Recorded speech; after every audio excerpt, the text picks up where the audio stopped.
We are back. I'm Brian Altano. I'm with Allison Rapp. This is like, we should have our own show by now. I have to talk to you every 45 minutes. It's amazing. All right, so you're back. You're here to tell me about Fire Emblem Fates. Yeah. What is that? It's going to be so good. Okay, so Fire Emblem Fates is actually basically two experiences, right? So I don't know, how much have you heard about Fire Emblem Fates? I know all about it. Do you? I know that they have feet this time around. Do you? Which is very important. The most important thing. In the Fire Emblem canon. So yeah. it's a 3DS game, right? Yeah. And you guys have added some new stuff in it this time around, which is pretty much this like kind of crazy castle building mode. Okay, so I'm just going to leave you with that. Okay. And talk about what it is generally. Okay, you know, if we don't, we'll get to other stuff. If we don't speak to each other, there's nothing happens here. I don't want to talk to you anymore. Oh, fine. You do the talking then. So, Fire Emblem Fates, like I said, is two experiences, okay? So you've got two different paths. You've got Hoshido and you've got Nor. Now, when I say that there's two different paths, I don't mean like versions or like, you know, it's the same thing. You just are wearing black clothes or white clothes. Right. This is not. These are two fundamentally different games. This is not Fire Emblem Chihuahua They're edition. Completely right. They're yes. What? You guys putting out Nintendogs. Oh, come on. Oh, okay, I see. Yeah, now you get it. I actually, that game made me sad because my puppy ran away because he was mad at me. You know, can you not bring the whole show down with you?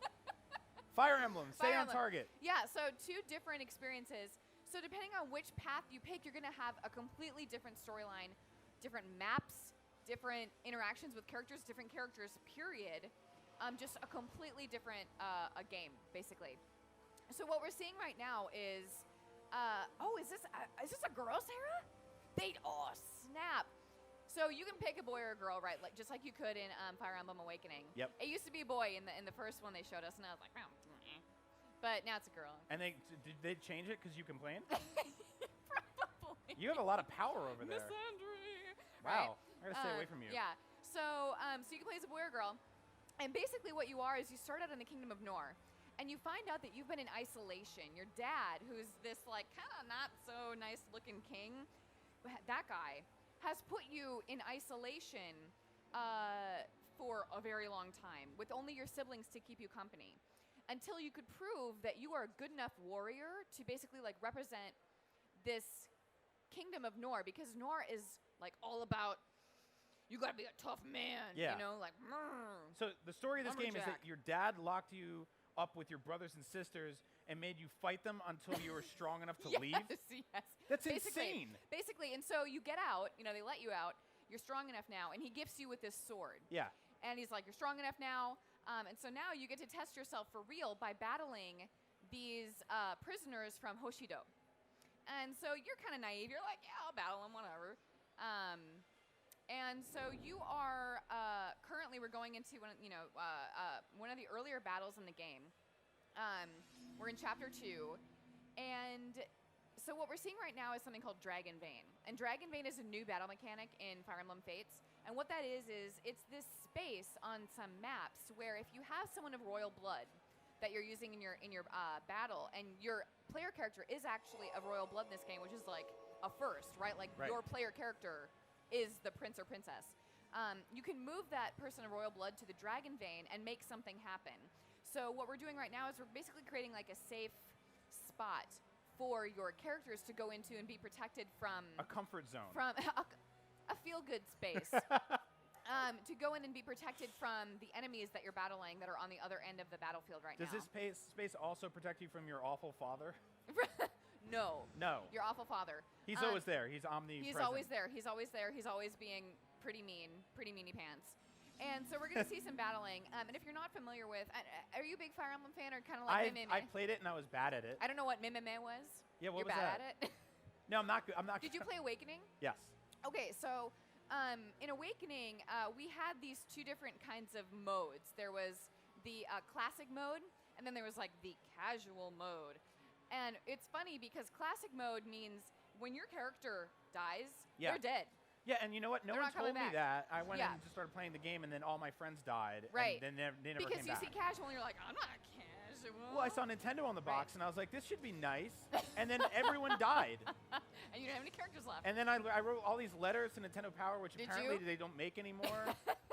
So the mailman brought them back. Got in. It was bad. Yeah. And then so that comes back in Fire Emblem Fates. So you've got the two different options. If you're like a really hardcore Fire Emblem fan from way back when, and you're like, when my characters die, they are dead, man. They are not coming back. You can still play that way.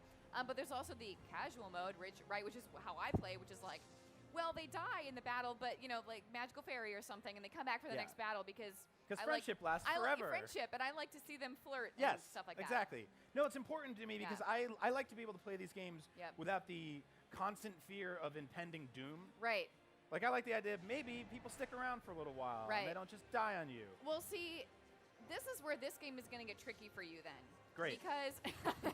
Because what we're seeing right now is the prologue of the game, and the prologue is a few chapters. And what happens is at the end of the prologue, you pick basically what side you're going to be on. Because, big spoiler alert, you find out that you grew up in the Kingdom of Nor. Your dad was apparently the King of Nor. Your siblings were the Princes and Princess of Nor. You're not actually from Nor. You're from Hoshido. You're an orphan? You were basically, well, I don't want to go into too many details, but... You already said the word spoiler alert. Now we just have to go all in. What are you talking about? But some naughty pants person took you from Hoshido. And so at the end of the prologue... So a kidnapper. You describe kidnappers as naughty pants? Naughty pants. That's like one of the worst crimes. You gave him a very nice name for a horrible thing to do to somebody. Right, Oh, this funny pants murderer. Okay. Do you highly illegal. So he was kidnapped or whatever. And so you find out at the end of this prologue, oh, wow, well, I've grown up thinking I was from Nor. I've grown up with these siblings that I've grown to love deeply because I thought they were my siblings. Like, I was a baby, right? I have no idea. I love these people. My dad is a total jerk, but my siblings are awesome. And then you find out, oh, I was born in Hoshido, and your royal family on that side is like, hey, we've been missing you this entire time. We've loved you since you were a baby. Please come back to us. Can I give you a better name for your game? Yeah. Fire Emblem, My Whole Life is a Lie. Heartbreak. And so at the end of this prologue, you have to decide, do you go with the family that's missed you and loved you for a very long time?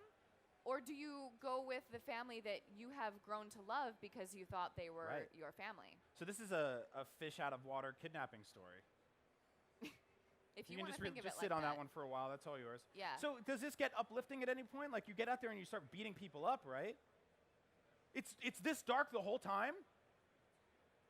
What's wrong with you? So one other thing to know is that you choose your path, right? There's the Kingdom of Hoshido and the Kingdom of Nor. You have to pick which one you want to side with. Right. And each of these experiences is totally different. Like I said, different maps, all kinds of stuff. The Nor path is more difficult than the Hoshido path. So if you pick the Nor path, you're going to have harder maps. You can't really grind. So you can't really grind for experience, money, weapons, things like that. So you just have to be awesome. You better know what you're doing when you head into the Nor path. So I shouldn't go there then, right? Well, I'm actually going to try it. Okay. Because I played Fire Emblem Awakening, so I feel like I'm up for a challenge. But I also want to go back and play the Hoshido path because they're two totally separate. But the Hoshido path is like maybe you're just getting into Fire Emblem, or maybe you're like, I'm not super into like tactical RPGs. Maybe start with the Hoshido path. That has a little bit easier maps. It's not going to be a cakewalk by any means. It's not like baby version, but it's going to be less like horribly demanding than the Nor path. Good. Yeah. So, Allison, when's this game out? Next year. And will you legally change the title? Year? Yeah, I believe so. Are you asking me? I asked you already. When is this game out? I don't know. Now. It's next year. Right now. No, it's out next year. Stores. You can play it soon. It's called Fire Emblem, My Whole Life is a Lie. No, I'm just kidding. It's called Fire Emblem Fates. Check it out soon. We're going to be checking that game out, plus plenty more Nintendo stuff, and every video game in the world right here at IGN all week long. Don't go anywhere.